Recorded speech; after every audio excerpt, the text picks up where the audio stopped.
Hello everyone, welcome back. Today we're going to talk about Synarchy, which it's going to explain how the bees came into my life and ultimately the bigger picture of understanding our core fractals and the 144,000.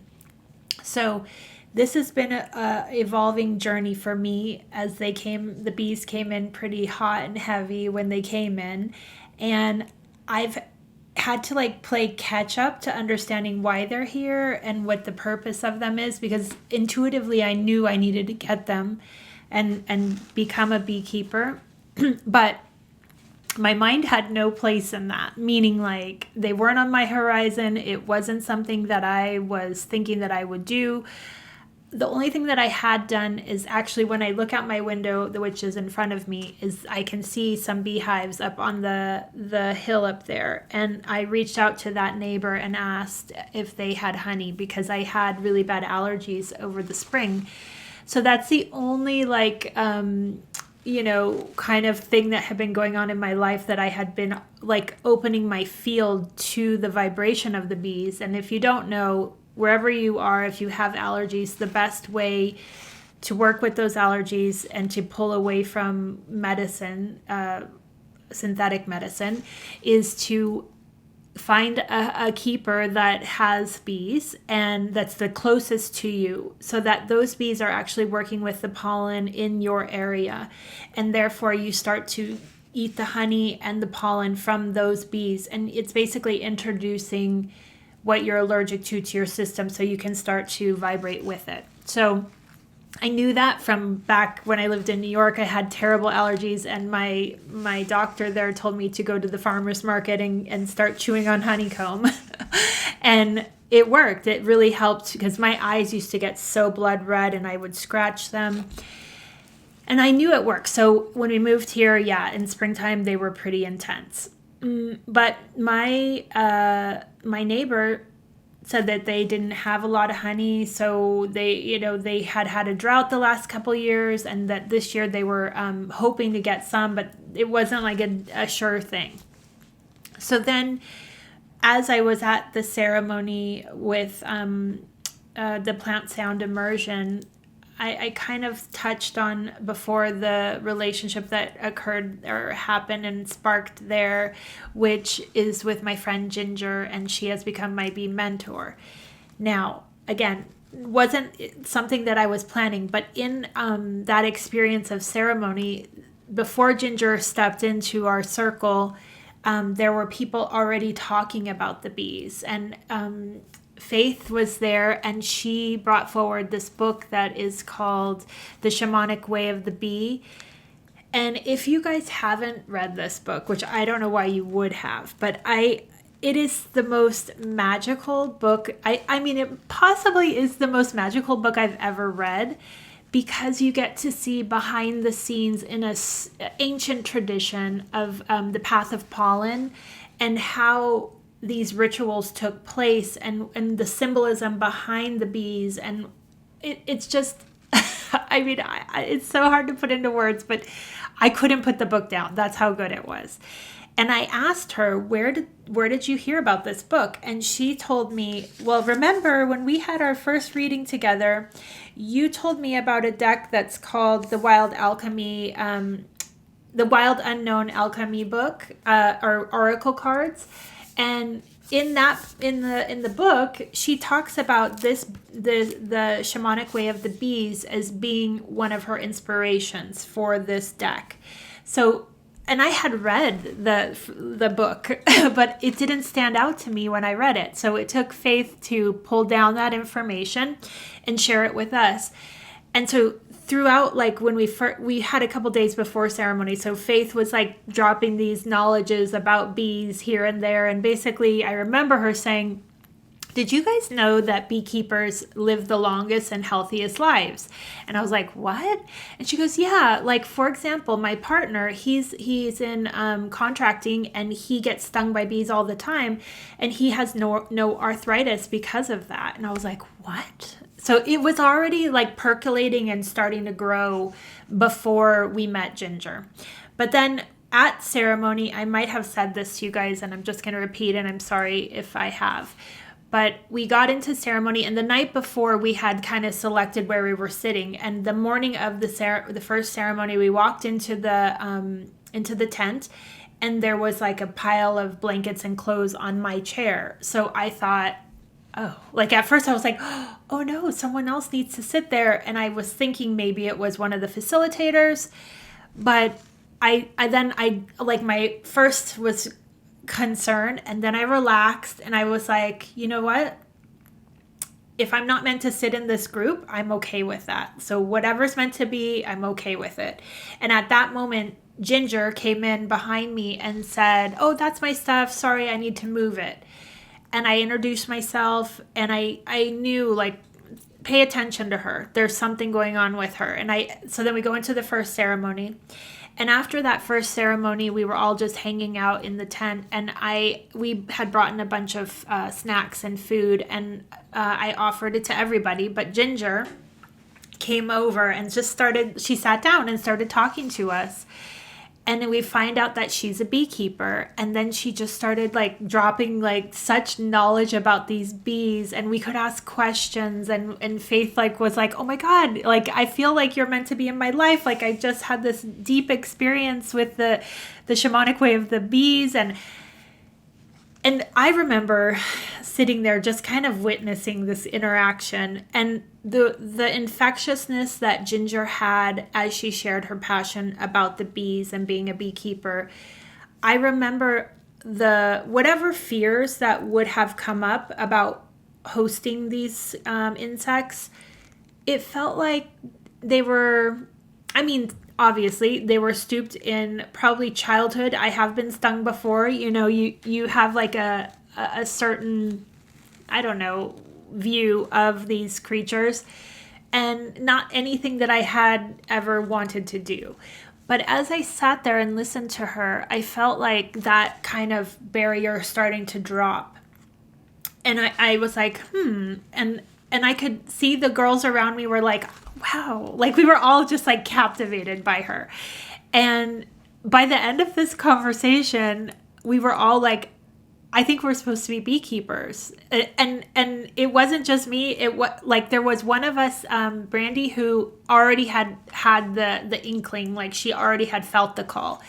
But I don't think, other than Faith listening or reading that book, I don't know that she was ready to be a beekeeper, but we were all like, this magic, it felt like being in a circle with a deeply indigenous wisdom and someone dropping true knowledge on you. And when you're in that case, like with a complete stranger, it's like every cell in your body is listening. So that's how Ginger felt to all of us. And we were just like, oh my goodness. So then we go home, and Brandy was the first to become a beekeeper, and she purchased her hives, and she was like, oh my God, I had all these synchronicities around it. I was talking to someone at work and telling them that I wanted to be a beekeeper, and they put me in touch with this man who I actually knew, and he ended up becoming Brandy's mentor. And he had a nuke for her, and it just all like flowed within, I don't know, such a short period of time. And so once Brandy pulled that trigger, I was like,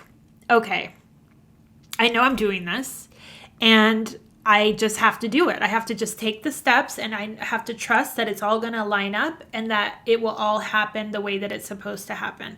So I purchased the hives, and then actually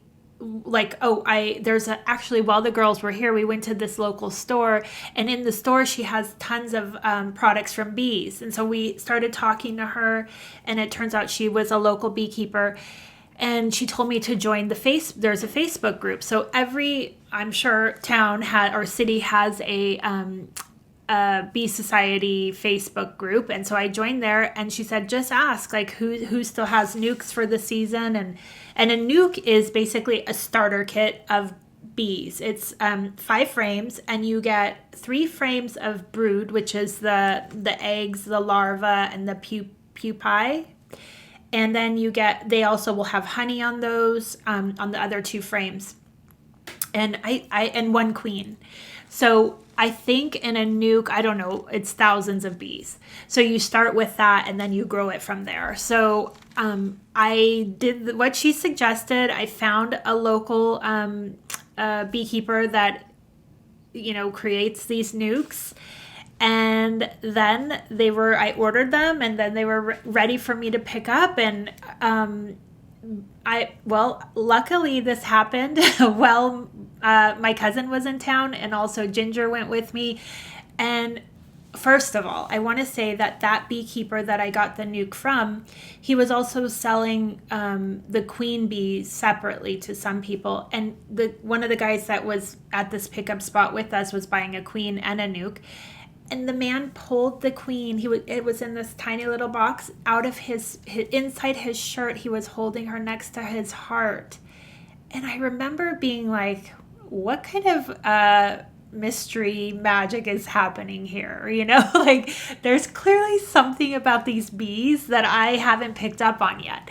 But I'm like, just doing this from my mind and intuition, like moving forward with them and understanding that I don't know yet why they're here, but I know this is a full yes for me. So then that first day, Ginger came home with me, and we set up the nuke, and we left them in the nuke for about a week. And then, just made sure they had water, and we didn't open the box. We just opened the opening so that they could get in and out. But the first week, they just have to get used to their new surroundings and check out the location and whatnot. So then she came back a week later, and we transferred them to their box, their hive. And that was my first experience. And it's intense because it feels like when you open the lid, there's just such energy moving through them. And there's sounds, there's smells. The box smells like honey. And I was nervous. I was fully suited up, and, but I remember feeling like, okay, this is a different kind of animal. This isn't like my cats and dogs where I can just get in there and hug them and love on them. So then Ginger told me, you just want to open your heart. And it's funny because Ginger she's on the beginning parts of her spiritual journey, but she has always had bees. She grew up raising bees. And so she just knows instinctively how to be with them. So she told me from the beginning, open your heart, just go in there, no fear, just be who you are, and she wouldn't say this, but this is how I interpret it and how I do it when I work with them. Open your light. Let them see your light. And so as we're working them, we are covered head to toe in these suits. But I noticed right away, they are the most gentle creatures. I not at all what I expected at all. None of them were trying to get at us. They were just going about their business, looking at us. They have, for an insect, they have I would say a hive personality, and my hive is just these beautiful, gentle creatures. And so when I work with them now, I go in with that same kind of curiosity and open-heartedness, and that's what I get in return. And in saying that, I go down there every day. I go down there to check on them. I don't wear anything. If I open the box, I'll put on the suit just in case. But when I go and check on them every day, I just go and I talk to them. I sit with them. I sing to them. I had to give them. I noticed one evening there were robber bees coming and trying to get in the hive. And then, of course, I YouTubed it. And then sure enough, August is the month for robber bees. And so I knew okay, I have to act. And I ordered this kind of screen for them. And when I went to go install that, I didn't put on a suit. I just had, I put on some gloves just in case, because I was going to be touching where they are. And I just started, I don't know, out of nowhere, I started singing to them, and humming to them, and just being a sound for them to attune to. And automatically it calmed them down. I removed the old, I forget what it's called. It's this doorway. I had to pull that out and put in this new thing. And also I took out their water because I had been giving them sugar water for the first couple weeks until they got used to where the water sources were around the land. And they were so beautiful to me, like nothing. They didn't touch me. They were like, I mean, some occasionally one will land on you and just smell you or lick you, but nothing. So I'm just like, oh my goodness.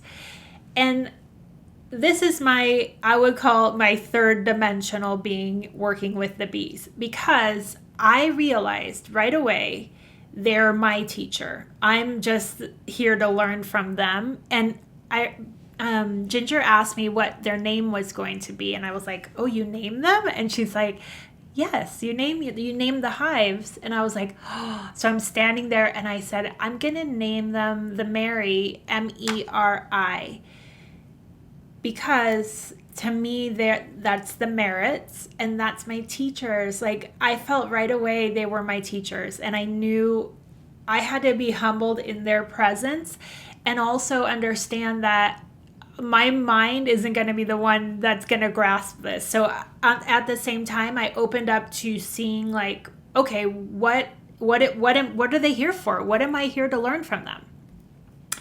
Now, this is where I want to talk to you guys about how I started to incorporate the meaning behind the bees.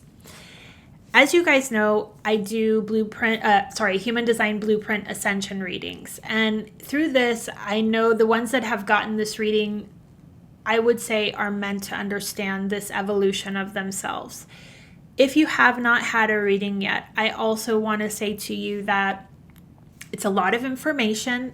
It is, I'm going to tell you exactly what you need to do to move up in your ascension. And it can feel like it's a lot unless you're ready for it. So what I want to say to that is that it's so specific that it's like unlocking the key to you. And I told the girls, asked me about it when they were here, and I said, you know what I pick up on is that it's not meant for everybody. Not everybody is ready to fully go that deep, and I hold space for where everybody is at. But when you're ready, this path to understanding who you are can just blow you open to such a degree. So in my own evolution of human design, I told you guys I have worked through my third dimensional self. When I'm in my regression, I definitely see the points that I need to work on and where I'm being called to revisit. Most of the time, I'm living in my fourth dimensional reality, and it doesn't change that much from third to fourth. I'm still a projector. I'm just self-projected, and I'm a single definition. But I've already started working with my fifth dimensional experience, and I talked about that in the video that I did about this Ascension blueprint. My fifth dimensional blueprints came online when I put out that video, basically, because I turn into a manifester that is an emotional manifester. And that part of me that needs to initiate and just put out information without the needing the invitation or the feeling of it being the right timing is new to me. And I've been sitting with it like since January. You know, I work through it, and I always, well, in the readings, I'll tell you guys to focus on your personality sun, your personality earth, your design sun, and your design earth. And the way you work on this is through the gene keys. And if you've had a reading with me, you know that those human design and gene keys go hand in hand for me. And it's just depending on how deep you want to dive into your process. So me, I'm always diving in. But I find, like, I have this book in the book form. I have it on my ebooks. I also have it on Audible. So whatever I'm feeling coming up and what code I'm ready to work with, this book is like a mystery school that is coded and deeply resonant when you're ready to resonate with it. Because I've read these gene keys, and it wasn't until I've had many unfoldings in my personality sun in fifth dimension, which is the 44th gene key. And the first unfolding for me was that it mentions the 144,000. Now, I knew that as the city. When I get to the highest embodied expression of the 44th gene key, that's where my destiny is to go. But there are levels to get there. There are the shadow, which is interference, the gift, which is teamwork, and then the city, which is Synarchy. And as I looked and tuned into the shadow of this, now keep in mind, I don't pick up the 44th gate until my 5th dimensional being comes in. So when I tune into the shadow of interference, I don't feel like I carried it. Maybe in my very, very younger years, I could see myself doing this. Essentially, interference is where you are just at the whims of the people that come into your life, like whether it is through you get your heart broken and that makes you decide, like, I am never putting my heart out there again. I'm going to shut that down because I can't handle the pain. Or the other side of the coin is that you keep repeating the same mistakes over and over with the same people. And the reason is interference means that you aren't clear with yourself. You don't know your discernment and to recognize your own fractals. So that puts you into these pots of other fractals, which are always going to feel dissonant because it's not your fractals. As you move up into the gift, though, you start to tune into the teamwork, which I've been working with this for some time. And essentially, the 44th gift, whose whole purpose is to recall those people who resonate with its fractal. So this is why, and I didn't know this, but this is why I do this podcast. I'm putting my energy out to feel for my fractals. Now, I would say that I am a core fractal of my lineage.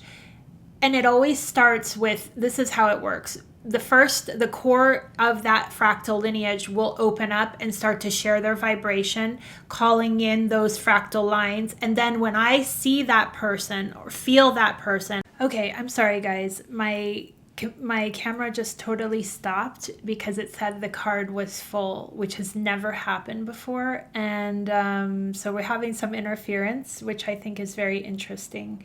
I'm going to do some Aqua de Florida spray to clear out whatever is around me. Interesting though, because I already did do a huge cleansing in my space before I started recording.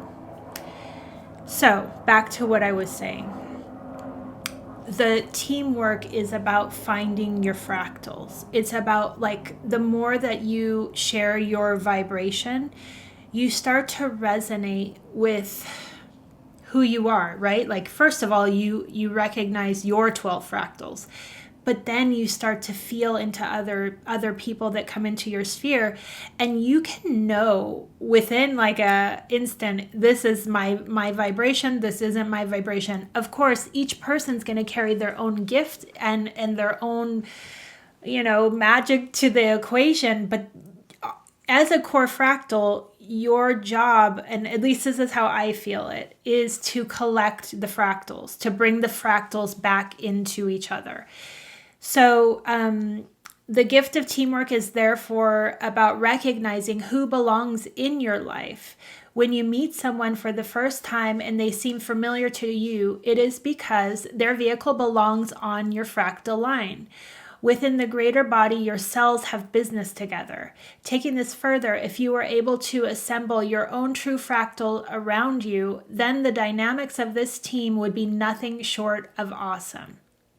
So, this is what the energy circle is. This is what eventually the mystery school is. This is how you do it. And I, intuitively have been doing this, but I didn't know how deep this ran in my own experience. So as you can see from my own chart, my own evolution of my charts, I would say, is that I don't carry the 44th in my 3rd or 4th dimensional experience. And it's only when we get to my fifth dimensional self, that it becomes my personality sun, and it also is my Neptune design and Neptune personality. So because my sun is conjunct Neptune, it's a very strong desire in me. I think, generationally, having it in Neptune, which one of the people in our group do,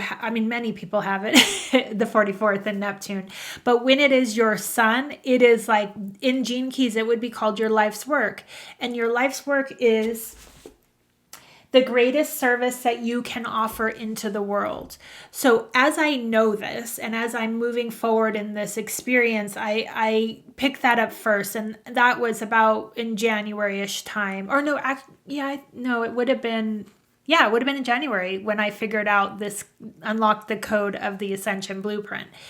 So then, as we move forward into understanding the bees, I decide out of nowhere, I'm going to go back and work some more with the 44th gene key, because I could feel myself doing the gift, already pulling in the teamwork. Now, I would say, and this goes along with the episode that I put out last week about the 13th Mother Gateway, is that I personally, this is hitting me in the 11th house in Leo, and is all about working. It's groups, friendship, social awareness, humanitarianism, hopes, dreams, future. It's pulling in everything into my experience, okay? So then the 44th city is Synarchy, and the prefix syn means to act in concert, and archy means to govern. So therefore, the literal meaning concerns the concept of collective rulership. And I kid you not, this gene key says, there are two groups of insects that are known for their synarchic systems of government, ants and bees. Of these, bees are perhaps the better example. Many of old esoteric traditions speak of a great being, the king of the world, sometimes also known as Melchizedek or Sanat Kumara, who sits at the center of all of creation and governs all of life in our planetary system. This is akin to the power of the queen bee in a synarchy of bees. In a hive, all bees serve the queen, and their synarchy is divided into different levels of workers and drones. And within the hive, a single spirit appears to pervade the whole society. And the queen symbolically and chemically maintains the focus and direction of every single member. If the queen dies, the hive falls into chaos and also dies. Now, this is when I actually work with the bees, I can feel their oneness. I can feel that they are collectively okay with me. Versus if one were to be upset with me, they all would turn on me. I can feel that. So the more that I open up myself and my true light to them, then they're peaceful. They're fine. So I want to go back to what this means to be a core fractal, and this is also in the city of the 44th key.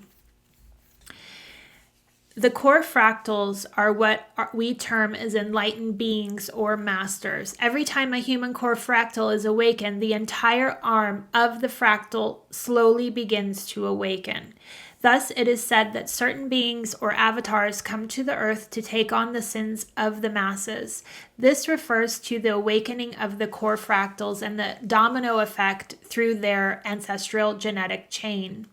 The awakening of the core fractal essentially involves the death of the illusion of its individuality.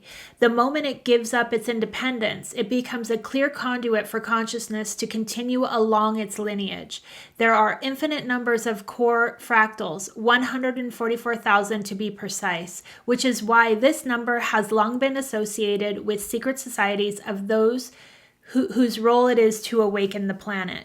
Now, me calling myself a core fractal is not coming from my ego, because the ego it never wanted that job. It never even wanted me to awaken.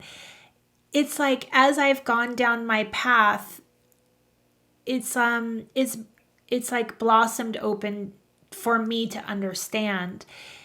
And what I would say to this, and why I wanted to talk to you guys about this, is maybe you look at your charts and you don't have the 44th, or you do have the 44th.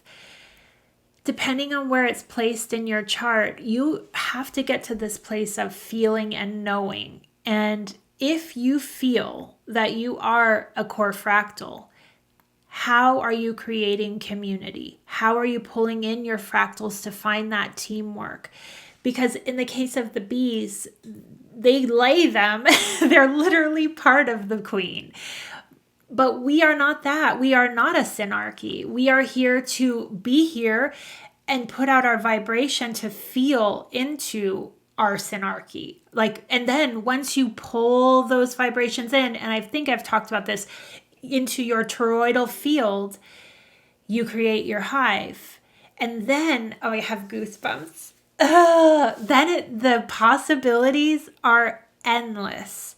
And what I just am realizing this week is that when the consciousness of the hive comes online and the other fractals realize it, because each fractal has to go through their own evolution to get to this place of opening. But let's say another fractal decides and is ready to contribute to the hive, the wholeness of this Synarchy. It's like we can all move up an octave because we're all waiting in that anticipation for that next egg to hatch. We are waiting to welcome our sister. And I know that I have been in such a holding pattern for so long. And I'm like, what is going on? I don't understand. And of course, I have these fights with my ego. And I'm like, is it me? Is it? And what I found out just yesterday is I've been waiting for my fractals to come together as one. And it feels like I'm going to say this. The forming of that core group of fractals, what it means and how I can see it is that it now can amplify out to include more fractals. But if I were to have been a being to try to create that on my own, it's not possible. Because why? It's not a Synarchy. We have to become one, and we have to become such a safe container for those fractals to land in. Speechless. It really goes beyond words, because ultimately we're all just bringing each other home to that core fractal. And if you think about there being 144,000 of them, there's endless amounts, which is why I always talk about using discernment to find yours. If you feel someone and you feel like something is sparked, you feel activated, you have a session with someone and they are able to bring you to your next octave, that's your core fractal. And then you just can step into it and come home. Now, in my case, I've always felt that is a chargeable service. I've always felt that the core fractal, the circle, holds the juice, the honey. And we all create it together, which is why I personally am just holding the space for the fractals to come home. But I also can sense in the circle that I have to wait for those, as Zanita would say, those popcorns to start popping open, right? I have so many people that say, I want to get a reading with you, or I want to do a session with you. And I just step back, because in that moment of that exchange, they're looking for me to say, yes, now is the time. And I can't. The person has to be ready to receive this magic. And this came into my mind, so I want to share it with you guys really fast. Recently, back in May, one of the women in the circle felt called to, she did an Ascension blueprint with me, and then she did a healing session. And then right after that, she did she did a session with Aisha, who you guys met last week. And that person from May until now is like blown open. Like she got a double dose of her core fractals and she just like boom. So this is what I'm saying. This is the magic. And if you are in the circle and you already know this, I'm watching you guys. I'm always feeling into who's popping. Always. I don't want you to think that this core is closed. It's a permeable mystery school that is waiting for you guys to rise into the knowing that you're ready to take on this work. Because when you come into the core of it, you understand that we have to amplify and amplify and amplify. And if you look at all spiritual teachers, I would say at this day and age, not the guru time period, but now it's just lighting people up to become part of what they already are. And like I said, we can only go further the more fractal that we get, because we need that energy to understand our whole being. And even if I am the one that is the igniter in my story, let's say my video game, I need that the nutrients and the nourishment from each fractal to see myself. And I want to just pause there and take a breath, because if you're this far in this episode and you are on the same vibe as what I'm talking about, I just want to say I'm so excited to welcome you home. And when you get to that place of popping, you're very close to joining the mystery school. And it is no race. There is no time limit. But know that I have my feelers out all the time. I'm always tuning into who I think is close, where they are, what's going on, what things are coming up. And apparently, that's part of this. That's where the teamwork comes into place, because I don't want to pull in a fractal until it's ready. I think that in general, when you're in your work, when you're in the shadow and you're digging through and like anchoring in and pulling in the earth, the ancestral lineage that you carry, and then tuning into nature and starting to work with your gifts, like all of those pieces are parts of the puzzle that get you to your center. And once you find that center, you become part of the fractal. So this is what the bees are showing me. And I am just a humble servant. I'm a humble keeper.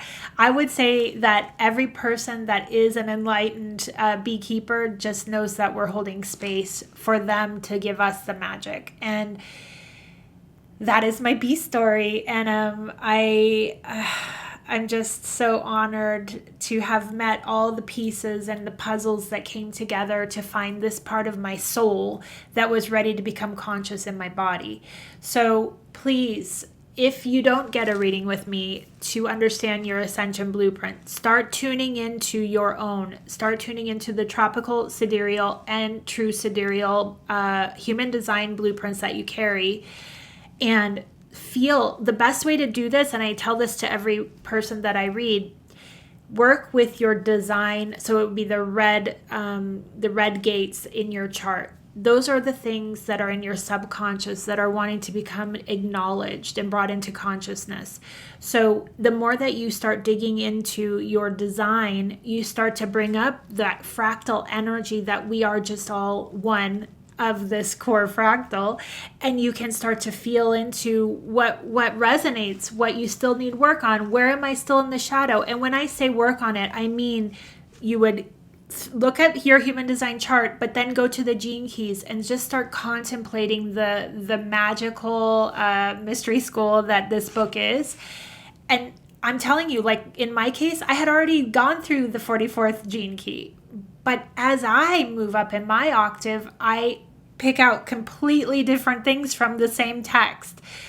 So I hope that this is helpful. And I want you to know that if you're on this path, the ultimate goal is to find your community so that you can grow in love in that like Garden of Eden that we're here to create. And we need each other to create it. So thank you again. And I'll see you guys next week.